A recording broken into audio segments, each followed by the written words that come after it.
Olá, este vídeo ele corresponde à disciplina Teoria Literária 2, ministrada pelo professor Abílio Pacheco de Souza, da Universidade Federal do Sul e Sudeste do Pará.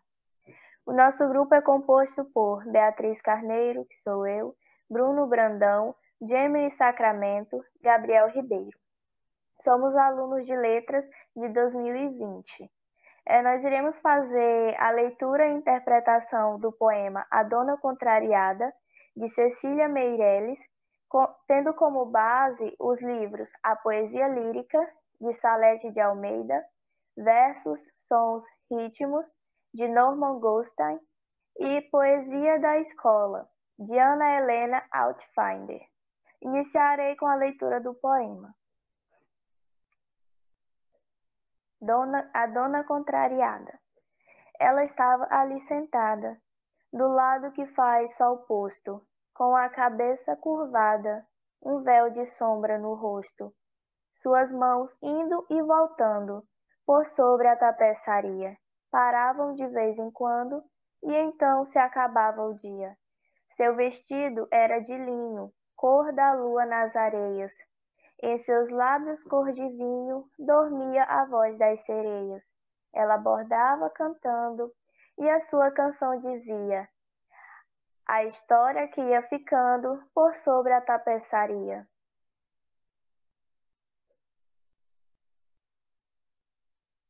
Veio um pássaro da altura, e a sombra pousou no pano, como no mar da aventura, a vela do desengano. Ela parou de cantar, desfez a sombra com a mão, depois seguiu a borda na tela de sua canção. Vieram os ventos do oceano, roubadores de navio. Desmancharam-lhe o pano, remexendo-lhe os fios. Ela pôs a mão para cima, tudo compôs outra vez, e a canção na rima e o bordado as fez. Vieram as nuvens truvá-la, recomeçou de cantar. No timbre de sua fala havia um remor de mar. O sol dormia no fundo, fez-se a voz, ele acordou. Subiu para o alto do mundo e ela cantando bordou. Cecília Meirelles. Os objetivos do nosso trabalho são analisar e interpretar o poema, de acordo com o capítulo 11 de Versos, Sons, Ritmos, de Norman Goldstein, buscar também contribuir com a construção do sentido do poema, além de analisar sua estrutura, sem deixar, é claro, de expor o contexto em que o poema foi escrito, através da biografia da autora. Cecília Meirelles. Ela foi jornalista, escritora, professora e pintora. 1901 e 1964. Cecília Meirelles foi uma das principais figuras do modernismo no Brasil. Ela foi também uma das principais figuras feministas nesse período. Durante o século XX, ela se expandiu, principalmente após o período da Semana da Arte Moderna, que aconteceu em 1922. Após esse período, suas obras tiveram uma expansão muito, muito grande mesmo. Inclusive, foi traduzida até para outros idiomas, né? Um de seus principais motivos, ou melhor dizendo, influências nas suas obras, são sempre ligados à psicanálise, né? E também com o objetivo de dialogar com quem está lendo o poema. Além disso, os seus poemas são sempre produzidos ligados ao eixo, com temas ligados ao eixo social, né? Por exemplo, religião, alguns temas de sentimentos, entre outros. Ou seja, o campo de escritura dela é bem vasto. E além disso, o seu público também é bem vasto. Ela não tinha um público em específico. Vamos lá.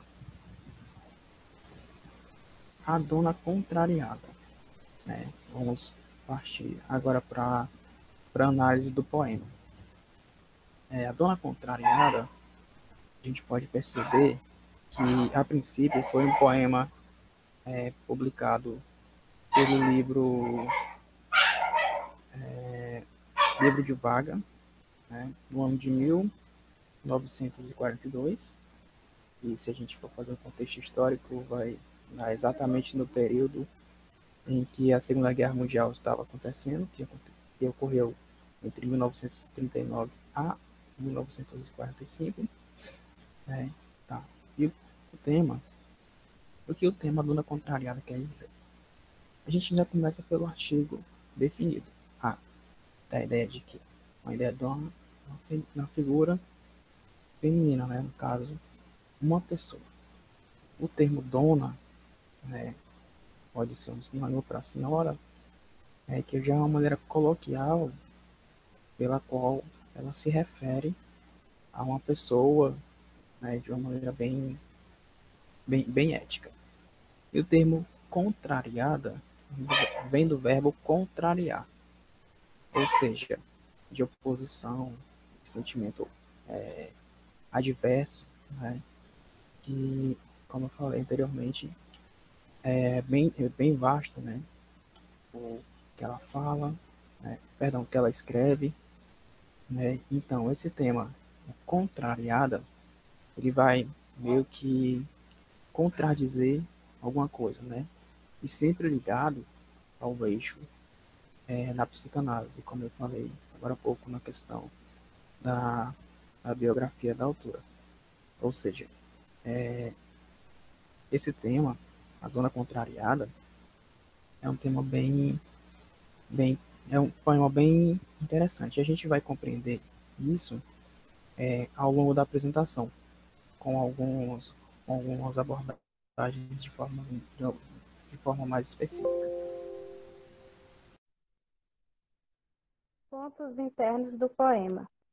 As obras de Cecília Meirelles são constituídas por caráter interior, pois possuem forte influência da psicanálise com foco na temática social.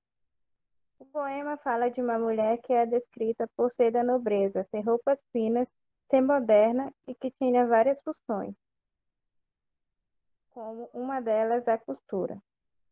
A dona contrariada, que de tal maneira tem ponto de vista o lirismo, caráter subjetivo ou romântico de forma geral, e contém relação à poesia e música na região poética.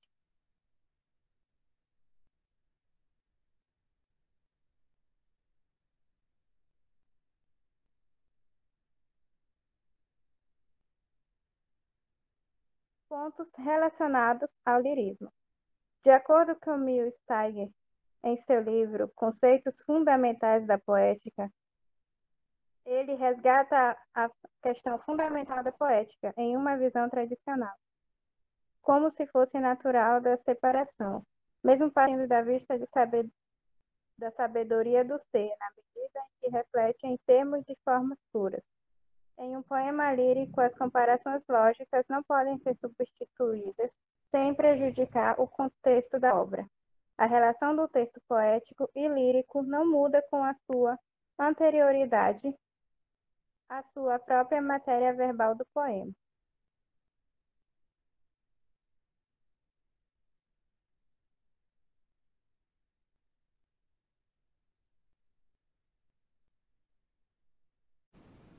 Olá, eu sou o Bruno e vou fazer a análise das rimas e versos desse poema. Um poema que é predominantemente lírico, pois, como afirma Rosenfeld, é um poema de extensão menor, onde predomina uma voz central. Como podemos ver, o poema contém versos regulares com métrica. Dá para perceber observando a composição das estrofes.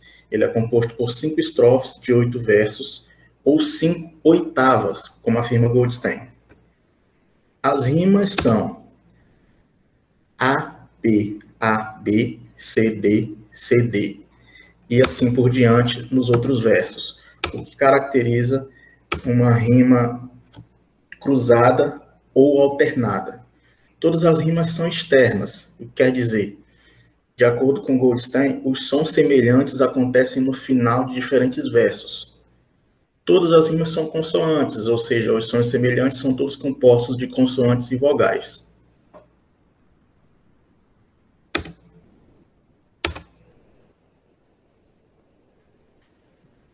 De acordo com a categoria gramatical, a maioria das rimas são pobres, exceto as rimas H, P, Q e R, que por serem formadas por palavras de diferentes classes gramaticais, caracterizam rimas ricas, como a gente pode ver, por exemplo, dizia que rima com tapeçaria. Dizia que, no caso, é um verbo, tapeçaria é um substantivo. Então, são classes gramaticais diferentes. Portanto, essa é uma rima rica. A gente vê aqui no último, por exemplo, cantar, que rima com mar, são categorias de palavras diferentes. Então, todas essas rimas são consideradas rimas ricas.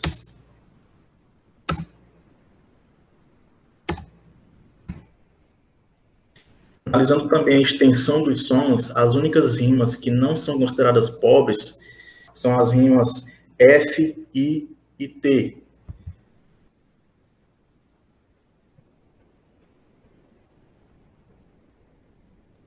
Pois os sons semelhantes se iniciam antes das vogais tônicas.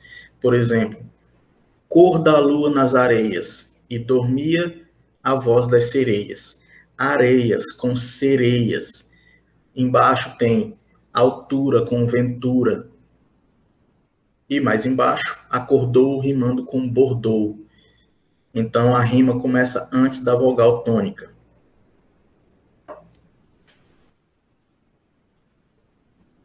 O eu lírico, em terceira pessoa desse poema, conta diretamente para o leitor os detalhes sobre essa mulher e suas ações de tecer uma tapeçaria, como se tecesse o próprio tempo em versos que remetem à criação do mundo segundo a Bíblia, e ao ato de criar em si, podendo ser relacionado até mesmo à atividade de compor um poema. Por exemplo, nos versos, ela pôs a mão por cima, tudo compôs outra vez. A canção pousou na rima, e o bordado assim se fez. Esse verso remete diretamente, por exemplo, ao livro de Gênesis, onde Deus diz, haja luz e a luz se fez, e houve luz. Tem a ver também com o ato de compor o poema, porque ela fala, por exemplo, tem aqui o verbo compôs, tem os termos canção, rima, então tem tudo a ver com a criação, não só de um poema, mas com todo tipo de criação, compor algo. Em vários momentos, o eu lírico deixa transparecer uma admiração por essa mulher. Por exemplo, nos versos, em seus lábios cor de vinho, dormia a voz das sereias. Quando ele diz, no timbre da sua fala, havia um rumor de mar. Não dá para deixar de analisar que sereias, de acordo com a mitologia, mas necessariamente na Odisseia, as sereias são aquelas criaturas que atraem os marinheiros com o seu cantar, com a sua voz, para que seus barcos afundem. É interessante analisar também que, apesar dele ter uma certa admiração por essa pessoa e pelo seu trabalho, pelo que ela faz, ele não deixa de apontar também as intempéries, os problemas que acontecem, desde um pássaro que a atrapalha até o vento que desmanchava-lhe os fios, mas ele sempre volta falando que ela sempre retorna aos bordados, sempre refaz o que foi desmanchado e sempre com uma canção nos lábios. Agora é a questão da metrificação, né? Ou seja, a divisão silábica, né, do poema. Esse processo,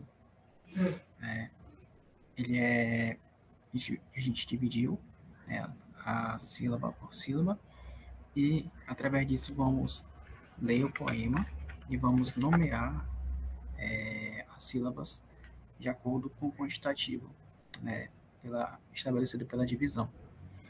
Ou seja, logo no início do poema, destaca que ela estava ali sentada.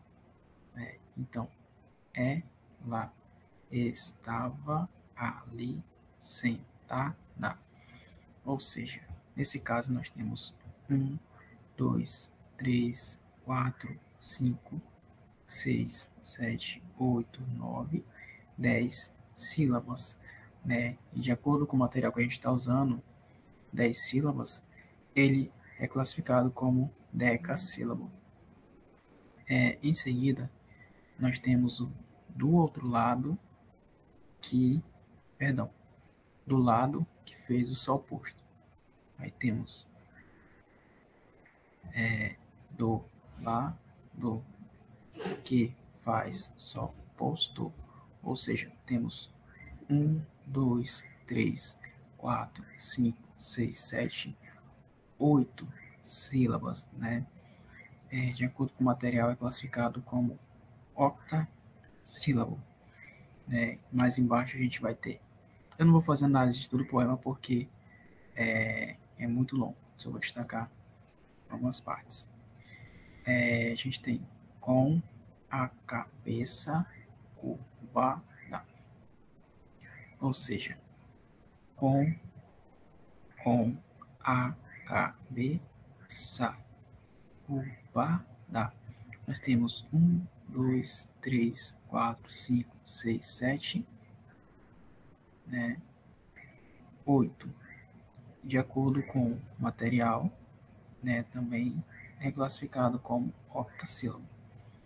Né? E vamos mais embaixo, né, aí tem um véu de sombra no rosto. Um véu de sombra no rosto.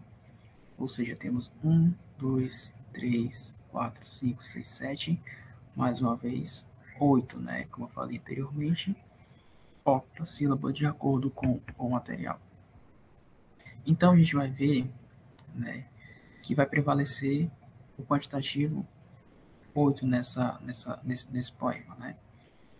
Mais embaixo nós vamos ter 1, 2, 3, 4, 5, 6, 7, 8, 9, 10, né? Suas mãos indo e voltando. Nós temos 1, 2, 3, 4, 5, 6, 7, 8, 9, 10, né? Decassílabo, como por exemplo do primeiro verso analisado, né? Então, partindo disso, a gente fez toda a divisãozinha, né? Todos os versozinhos bem divididos.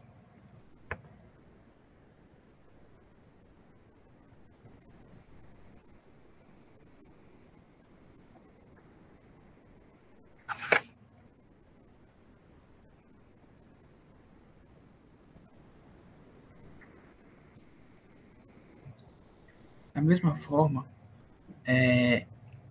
dando continuidade aqui, da mesma forma, nesses outros versos, também fizemos o mesmo processo do slide anterior. Dividimos e fizemos a contagem, né, de sílaba por sílaba.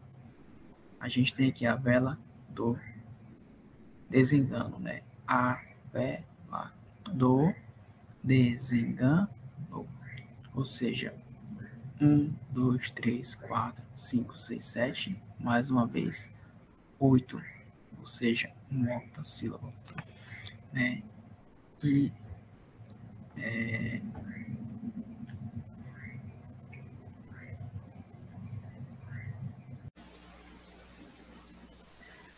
bom, agora vamos destacar os objetivos escolhidos para a análise do poema.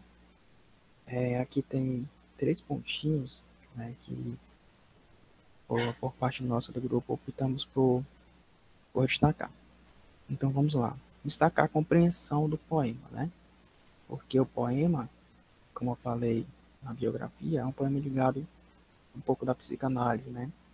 E também melhorar o entendimento, né? Às vezes a gente lê no primeiro momento e não consegue ter um bom entendimento, então tem que ler 2, 3 vezes para poder clarear, né, o que o poema quer dizer. Então esse foi um dos nossos objetivos. Salientar aspectos da melopeia, versos e rimas. Então, como foi notório na explicação anteriormente, A melopeia, ela está presente nesse poema, né, por meio de algumas sonoridades de palavras, né, tanto em consonantes como em vogal, né, e isso ficou bem mais notório a partir do momento que a gente destacou, né, e também evidenciar significações no poema. Essas significações lá nos ajudam ainda mais a fazer alusões a contextos externos do poema, né? Às vezes, como ficou claro, né, nas explicações, essas significações nos ajudam a deixar de modo mais nítido, né, algum termo desconhecido ou que aquela frase quis dizer. Então, esse foi alguns dos nossos objetivos destacados ao longo da apresentação. Então, agora vamos destacar o ponto das dificuldades durante a execução do trabalho, né? E aqui temos 4 pontos, né, sintetizados. O pouco tempo para essa atividade ser realizada, ou seja, tivemos um curto intervalo de tempo, né, de aproximadamente 2 dias para fazer a execução dessa atividade. Mesmo ela sendo complexa, tendo algumas características bem específicas e de certo ponto sendo complicado, né, para a gente fazer essa análise em pouco tempo, a gente optou por destacar, né, esse ponto com relação ao período curto, né, para realizar a atividade. A falta de equipamentos, porque nem todos os componentes do grupo têm computador. Ou seja, dos 4 componentes, apenas 2, né, têm computador. Os outros 2 utilizam apenas celular. Então, isso acaba aqui dificultando na questão de slide, né, de editar, entre outros fatores. A questão da estabilidade da internet, né, que é um outro ponto relevante, até porque nem todos possuem internet assim, muito assim, de qualidade, né? E às vezes causa meio que uma oscilação, né? E isso acaba aqui dificultando, né, no andamento do trabalho. Isso atrapalha também na qualidade do vídeo, atrapalha na captação do áudio, né, entre outros fatores que vão refletir diretamente no momento momento em que a gente vai estar apresentando o trabalho, né? E o último ponto, o que aprendemos é que apesar desses impedimentos, temos que continuar sendo persistentes. Dessa forma, chegaremos ao nosso objetivo. Ou seja, apesar de todas essas dificuldades de internet, de equipamento, de período curto para realizar a atividade, a gente tem que continuar sendo forte, sendo persistente, não desistir nunca, né? Porque isso vai agregar valores positivos para a nossa vida, para a nossa jornada acadêmica, né? E, diante disso, a gente chega ao nosso objetivo. Com relação às referências bibliográficas, foram esses os materiais que nós utilizamos para preparar o conteúdo para esse trabalho.